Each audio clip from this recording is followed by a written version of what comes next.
So now what we're going to do is we're going to use the release board and the meat grinder attachment to treat specifically on the psoas muscle. We've checked already, and for Mackenzie, the number 3 setting is the best for her. You're going to have to play with it a little bit and find what your setting is. And that's the beauty of this.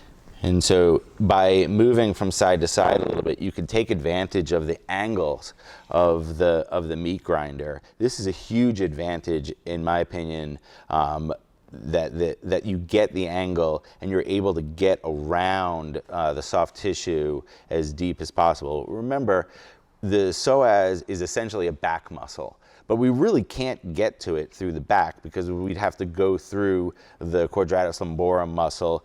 In the front, we have a few layers of abdominal muscles, and then of course we have the mesentery and the gut.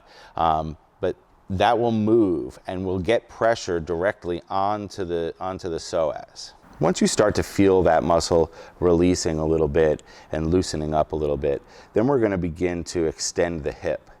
And we can extend the hip just a little bit by activating the glute and the hamstring on the same side. Leaning into that side, so she's doing the right side now. The glute and the hamstring are activated. And when you extend the hip, do you feel added pressure and lengthening and stretch on the psoas? Yeah, I'm feeling it more on the right side now.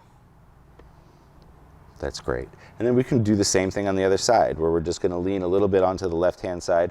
We're going to activate the glute and the hamstring. We're going to extend the hip. Notice the knee coming up off the ground.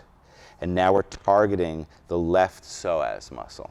Don't forget that the psoas is actually a hip flexor muscle. It's going to go from the spine to the inside of the hip.